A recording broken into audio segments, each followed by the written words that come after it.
So this is Baruch here. I'm at the Tikkun elevator Kollel, and you're going to probably recognize this little drawing if you've been listening to the shiurim given by Rabbi Yaakov Kronenberg, not a rabbi. So here, this is the chart of what we call Adam Rishon. So by understanding the chart of Adam Rishon, who is really the beginning of the cycle called Aries, the ram, there are different kinds of ways of counting. So the astrological way is always counting counterclockwise. So you see here, now this is my drawing, and I'm sure, as you know, I'm no pro. So this is how it goes: the first house, second house, fourth house, etc., all the way around till the 12th house.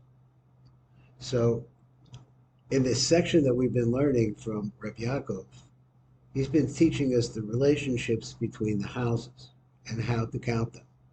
So there's another way to count as well. So there's the clockwise method. So the clockwise method really refers to the more spiritual side of life, or the side of life which is not visible. So then Pisces here would be the first house, and then Aquarius would be the second house, and it would go around like this. And so what was at once the second house would not be the 12th house. That's important to understand how astrologers work. And this is, such a tremendous book, because if you're interested in astrology and you'd like to understand your birth chart, or those of us that are around us, then, it's really good to understand the fundamentals and the basics. So this is also called the chart of the first man. When man first appeared in this world, this is his chart. So he was in the first house, and Taurus was in the second house. This is the way the heavens were set up. Now, let's go over here. I'm going to go through some counts with Rabbi Yaakov. So let's see how we could do with it. Rabbi Yaakov writes, and let me see, get us lined up a little bit better. So Rabbi Yaakov writes like this: I have a friend, and every morning we learn the Zohar together for at least an hour. And this, of course, the Zohar he means is the great mystical book. And he suggested that I should talk more about the mystical explanation of the eighth house and how it still fills itself in the fifth house. Now, the eighth house is the house, let's just go over to the number 8 here. The eighth house is the house of Scorpio. Scorpio is a house of death. You're going to talk about that, and renewal. It's a lot of different kinds of ideas that are developed in the eighth house of Adam Rishon. And what we see in astrology is that whatever was the original pattern, that is the pattern that began with Aries as the first house, that original pattern is still relevant today, because the relationships are still the first house, second house, third house. Everything is built, even though the wheel is turning, so to speak, everything is built on the original pattern. Now, there's a lot more to be said about this. We'll see it in other places. Here's Aries coming around again. Okay, so he wants to talk here about the eighth house, which is the house of Scorpio, and the fifth house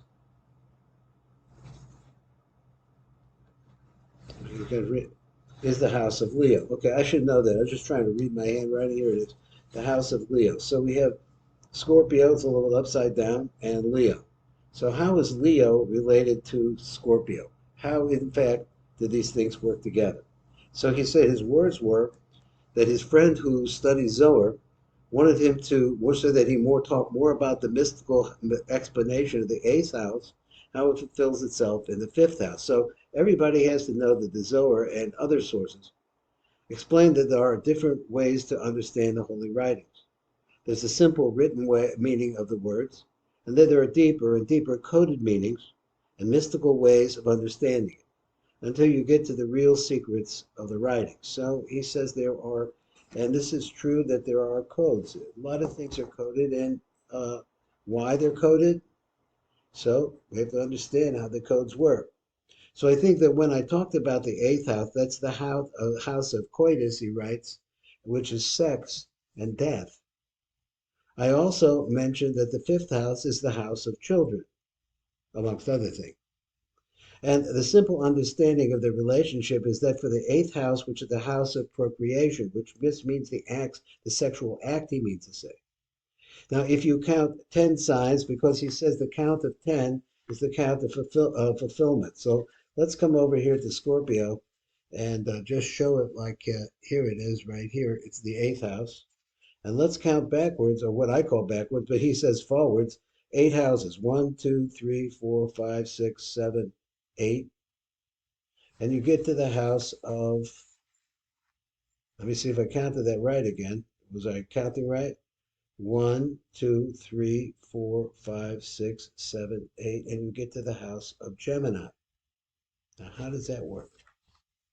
So he says, again, and I said, and the simple understanding of the relationship is that from the eighth house of procreation, if you count 10 signs, you count, did I count 10 or I count 8? Going counterclockwise, you will get to the fifth house. Okay, so this apparently, maybe I've been counted wrong. So that's how easily confused I am. Here's Scorpio once again. 1, 2, 3, 4, 5, 6, 7, 8, 9, 10. It brings you to Leo. So the question is that how did the person who has Scorpio or has Scorpio in his eighth house, which is where it belongs, that's in the chart of Adam and Rishon, how does it relate to Leo, who's in the fifth house? So let's try to understand it. So he says, in the simple understanding of the relationship is that from the eighth house of procreation, if you count 10 signs going counterclockwise, you get to the fifth house, which produces children. And we explained that out of the 10 houses you count, 9 of these houses symbolize the 9 months of pregnancy. So between the eighth house and getting to the fifth house, there are 9 houses in between those two. And he says, this is the Kabbalistic understanding that this is the 9 months of gestation. So, and the 10th in the count would land on the fifth house, that of children, which symbolize the moment when the child is born. And that is really the simple understanding of this relationship between the eighth house and the fifth house. Now he says like this, before I explain the more mystical meaning of the relationship between the eighth house and the fifth house, I have to give you a basic introduction to the Jewish approach to procreation. And this is a very important idea, as compared with the Western or / Eastern approach. So he's talking to Western, that is to Western Europe and America. And he's talking about the Eastern approach, well, these are Oriental peoples. The Western Eastern approach, he calls them equivalent to sex, is to maximize pleasure, to get as much pleasure as you can from sexual intercourse. That's why our society, the one that we live in, is full of filth. Because that's all the society is really interested in ultimate. The more spiritual amongst them in the East even tried to maximize the pleasure out of this in order to get into what they call high levels of consciousness by doing different kinds of tricks to be able to maximize the experience. And it is interesting to notice that the difference when you look into the mystical Jewish astrology, the archetypal chart of Adam Rishon, of the first man, you see that the whole matter of having sexual intercourse is for what? It's in order to produce children. This is what in America here in the year 2023, we're going to a really bad sexual revolution by the powers that be, and they're really going the wrong direction altogether. They're going anti-family. You see that the whole matter of having sexual intercourse is in order to produce children. The eighth house fulfills itself in the fifth house. So you see that in the West, people tend to be more and more interested in the eighth house. What's going on in the eighth house? That's where actual sex is about. He says of sexual pleasure. That's what that, and less about the fifth house. Of course, when this is happening, the society is becoming more and more destroyed. So the fifth house, which is involved with producing children, this is the Eastern approach too, according to which it is more important to fulfill the eighth house. The main thing is maximize the thrill of intercourse the sexual intercourse, and more to get away from the fifth house and stay away from the house. It's like these are places where they sell their daughters. They really don't want daughters. They don't do anything for them.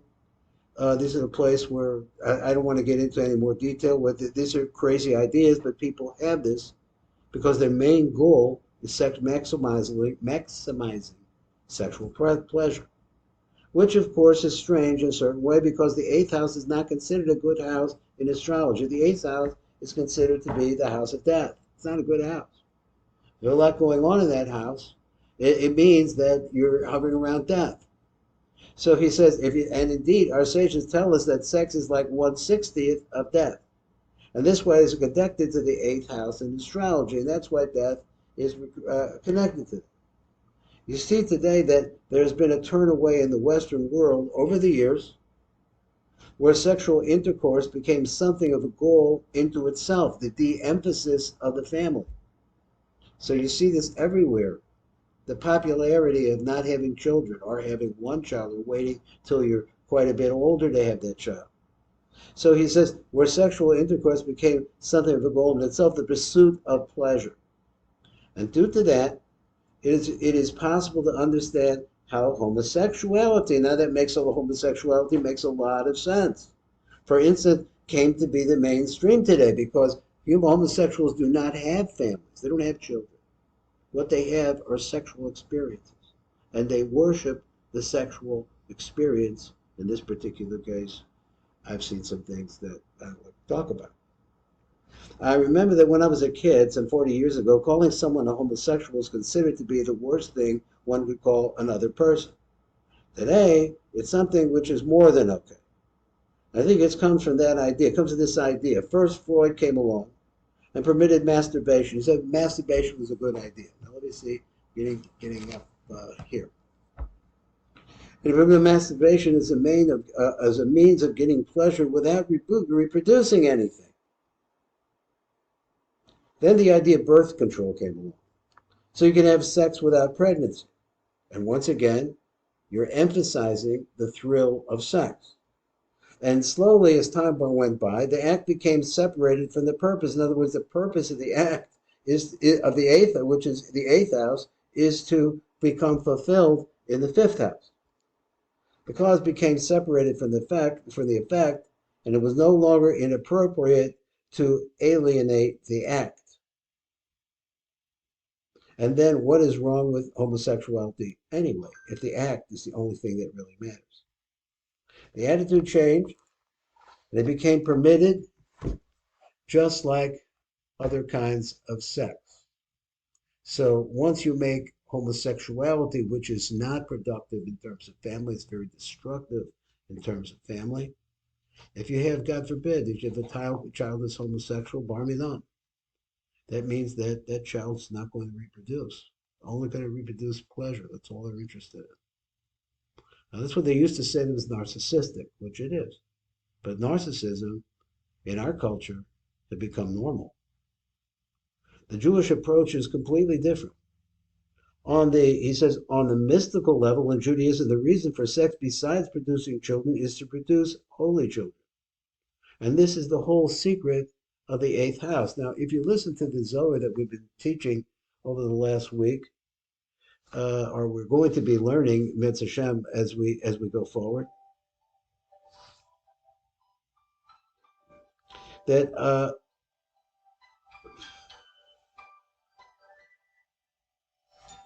let's go on. I forgot the train of thought. So we give it to the fifth. Hold 1 second. I got some kind of crazy. I just got to do. So let me go back a little bit. So I got distracted by the phone and the things that were going on. So I need to pick up the train of the idea. He says the Jewish approach to the eighth house, which is the house of intercourse, is completely different. On the mystical level in Judaism, the reason for sex, besides producing children, is to produce holy children.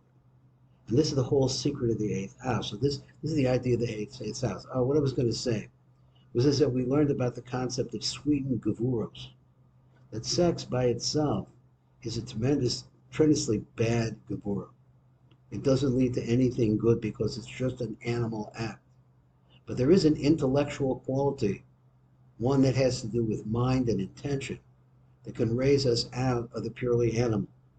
So that's the idea, which is to produce holy children, children who could be vessels for Hashem. Of the eighth house, giving birth to the fifth house. In other words, the way the procreation took place determines who the child is. Judaism has many sexual laws to help produce a holy child. You want to do this because it will help you fulfill as best as possible the Jewish religion's first command, which is be fruitful and multiply. And to raise your children to know God, so holiness is really important. Now, teaching children, so we have in the midst of a society that you have to really worry about, at least at this point. We have places, institutions of Torah and places, all kinds of Torah going on, all kinds of Torah community developing. So he says, so holiness is really important. Without children, which are the next generation, the religion is not able to keep on going. But more than that, one has to try to have children who are on a high level and get into the high spiritual states and be excellent people. And that is the whole secret of the eighth house, giving birth to the fifth house.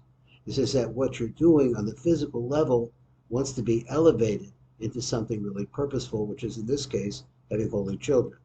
This is how you use the eighth house in order to determine what kind of child you will have. And this is why there are all kinds of laws in the Jewish books connected with the sexual practice. This is Baruch Fleisch. We're going to stop right here. And this is the Tikkun Elevator Kollel.